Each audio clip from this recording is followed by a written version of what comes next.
One of the hardest truths I learned in life is this. Some children never had a childhood, and no one noticed when it ended. It does not end with noise or disaster. It ends quietly in a moment of understanding too heavy for a small soul. It begins when a child looks into the eyes of an adult who is falling apart.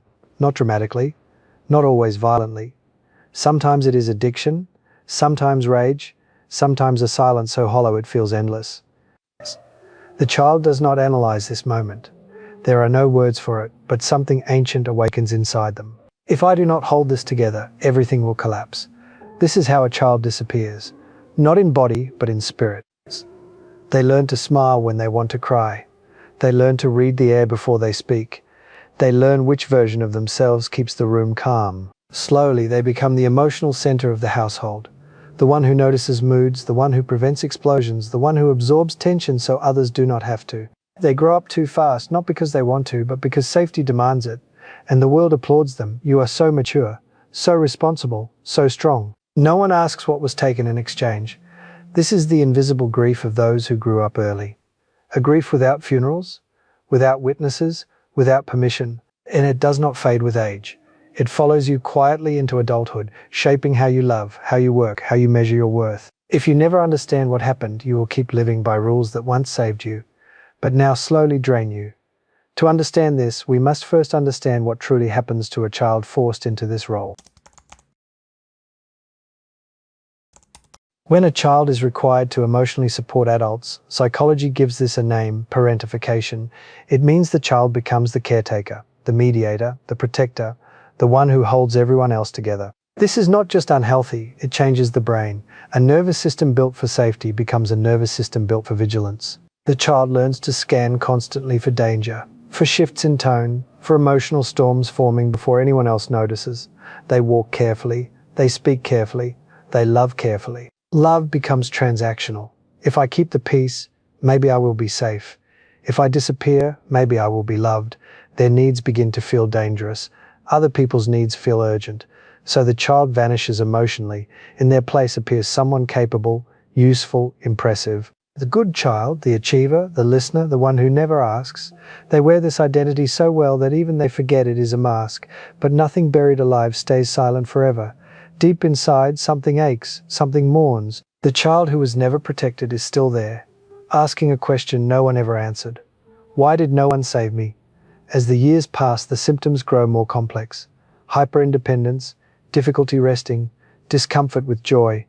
Peace feels suspicious, stillness feels unsafe. Love feels like a debt that must be repaid. And because chaos was normalized early, the nervous system mistakes survival for normal life. This is not sadness, it is complex trauma, and it shapes how you see the world, and more painfully, how you see yourself.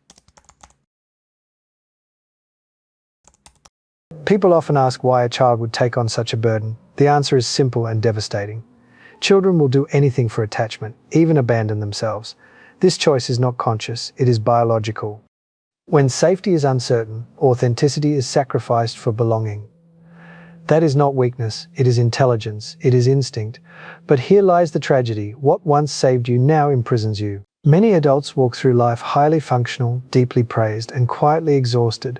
They overachieve to earn love. They stay silent to avoid abandonment. They care for everyone while hoping someone will finally ask if they are okay. They carry a secret fantasy that one day someone will notice the cracks, that they will be allowed to fall apart, that they will finally be held.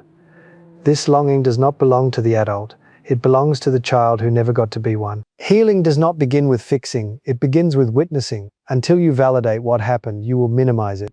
Others had it worse. It wasn't that bad. I turned out fine, but fine is another mask, and you know it. Adults who grew up too fast often share the same patterns. They cannot relax in calm rooms. They mistrust softness. They give endlessly but struggle to receive. They apologize for crying, flinch at praise, confuse exhaustion with success. This is the cost of being strong too early. So what kind of adulthood does this create? One where you're always holding your breath, waiting for permission to finally rest. Here's the truth that changes everything. No one is coming to rescue the child you buried. You are the one who must return. You are the one who must take their hand.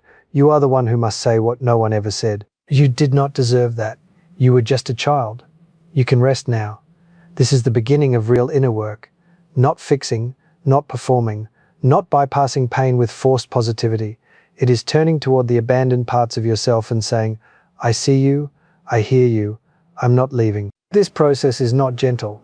It asks you to feel grief you were never allowed to feel, to sit with anger, sorrow, and unmet needs, to mourn the birthdays that passed unnoticed, the innocence lost while protecting those who should have protected you. This grief is not weakness, it is movement. What was frozen is finally melting. As healing deepens, survival patterns reveal themselves, over-functioning in relationships, fear of being a burden, difficulty setting boundaries. These are not personality traits, they are learned strategies, and what is learned can be unlearned, but only when you stop worshipping your strength and start honoring your wounds. Ask the child inside you a simple question. What did I need back then that I never received?